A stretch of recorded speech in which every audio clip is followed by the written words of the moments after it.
नमस्कार मित्रांनो, मी राजू बेंद्रे. मित्रांनो, संजय गांधी निराधार अनुदान योजना व श्रावणबाळ राज्य निवृत्तीवेतन योजनेच्या लाभार्थ्यांसाठी हा एक महत्त्वाचा मोठी बातमी.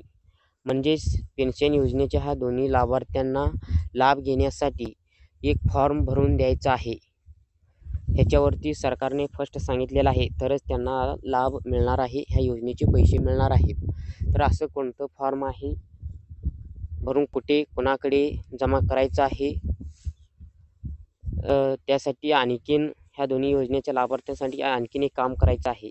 तर अशी कोणती जी कामं आहेत ते कसे कुठे करायची सविस्तररीती A to Z माहिती तुम्हाला मी ह्या व्हिडिओच्या माध्यमातून सांगणार आहे. मित्रांनो, त्याकरिता हा व्हिडिओ शेवटपर्यंत पहा. व्हिडिओला लाईक करा आणि आपल्या आर्बिटेक मराठी यूट्यूब चॅनलला सबस्क्राईब केलं नसेल तर सबस्क्राईब करून ठेवा, कारण अशीच महत्त्वाची व्हिडिओ डेली आपल्या आर्बिटेक मराठी यूट्यूब चॅनलवरच भेटत राहतील. हा व्हिडिओ जास्तीत जास्त संजय गांधी निराधार योजना व श्रावणबाळ योजनेच्या लाभार्थ्यांपर्यंत व्हिडिओ शेअर करा आणि तुमच्या गावातील व्हॉट्सअप ग्रुपवरती हा व्हिडिओ शेअर करा.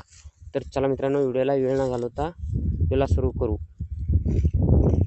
मित्रांनो, पेन्शन योजनेसाठी संजय गांधी निराधार योजना आणि श्रावणबाळ योजनेतील ज्येष्ठ नागरिकांची पेन्शन आता DBTद्वारे थेट बँक खात्यावर जमा होणार आहे. ह्यासाठी लाभार्थ्यांच्या आधार कार्डाशी बँक खात्याशी KYC असणं महत्त्वाचं आहे. परंतु ज्यांचे बँक खात्याशी आधार कार्ड लिंक KYC झालेली नाही, त्यांची पेन्शन बंद होण्याची शक्यता आहे.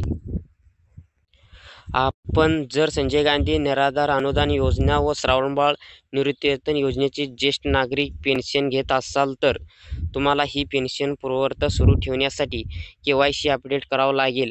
जर तुम्ही ह्याच्याकडे दुर्लक्ष करला तर तुमची पेन्शन बंद होण्याची शक्यता निर्माण झालेली आहे. आपल्या बँक खात्यावर KYC अपडेट न झाल्यामुळे अनेक ज्येष्ठ नागरिकांची अडचण होणार आहे. ज्यांचे KYC होऊ शकत नाही त्यांचे काय करायचे,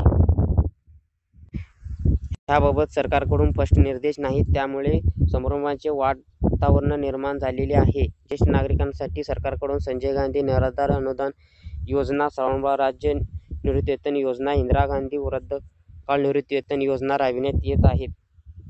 ह्यातील लाभार्थ्यांना महिन्याला 1500 रुपये पेन्शन मिळत आहे. हे पैसे सरकारकडून तहसीलदारांना पाठविले जातात.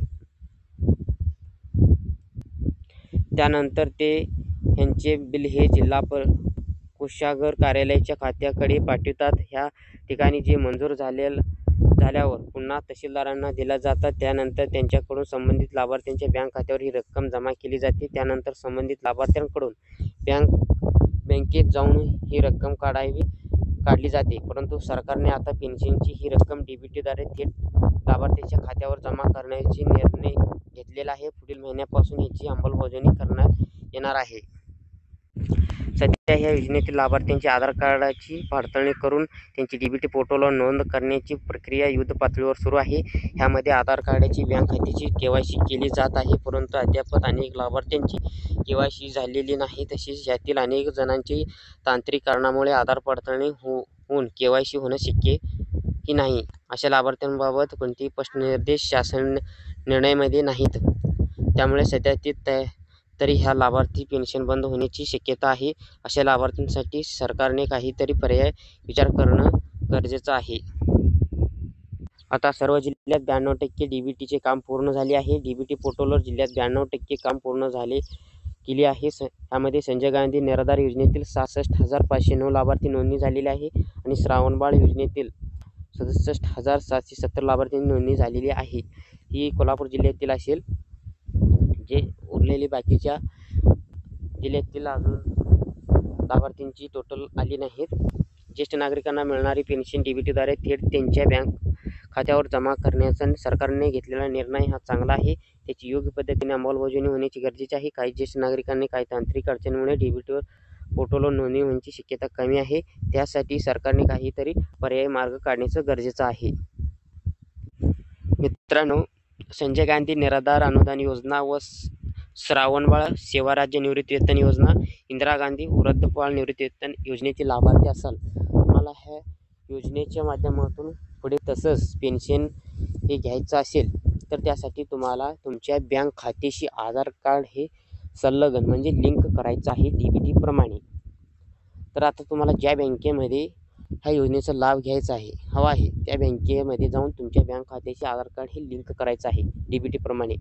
तिथं तुम्हाला बँकेमध्ये गेल्यानंतर मॅनेजरशी संपर्क साधा, जे अधिकारी असतील त्यांच्याशी संपर्क साधून बँक खात्याला आधार कार्ड लिंक करण्याचे DBT प्रमाणेचे फॉर्म द्या म्हणायचं आहे. फॉर्म घेऊन तो फॉर्म भरून घ्यायचा आहे व्यवस्थित. अकाउंट नंबर, मोबाईल नंबर, आधार क्रमांक व्यवस्थित टाकून सही शिक्का करून ते मॅनेजरकडे जमा करायचं आहे. त्यांनी जमा करून घेतल्यानंतर तुमच्या बँक खात्याशी आधार कार्ड लिंक करतील.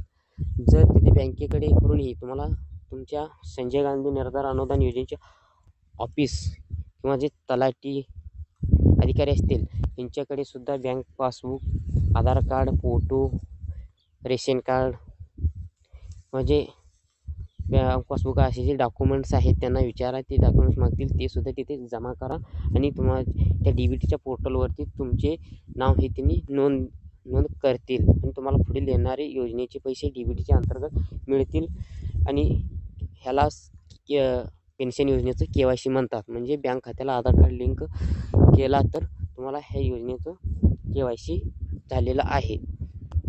तर मित्रांनो, ही होती एक फॉर्म जी तुम्हाला मी सांगितलं बँकेमध्ये जाऊन ते फॉर्म भरायचं आहे आणि कोणाकडे द्यायचं आहे ते सर्व माहिती मी तुम्हाला सांगितलेलं आहे. जर आपल्या बँक खात्याला आधार कार्ड लिंक झालेलं आहे की नाही हे चेक करायचं असेल तर आपण पुढील व्हिडिओ घेऊन येणार आहे. तो कसं चेक करायचं मोबाईलमधून घर बसल्या पण सांगणार आहे. त्याकरिता व्हिडिओला लाईक करा आणि चॅनलला सबस्क्राईब करायला विसरू नका. इतर मित्रांपर्यंत व्हिडिओ शेअर करा. हा एक पेन्शन योजनेच्या ज्येष्ठ नागरिकांसाठी किंवा जे पेन्शन घेत आहे त्यांच्यासाठी एक महत्त्वाचा व्हिडिओ होता. इथं संपतो. नवीन माहितीसह नवीन व्हिडिओसह परत भेटूया. जय हिंद, जय महाराष्ट्र. धन्यवाद.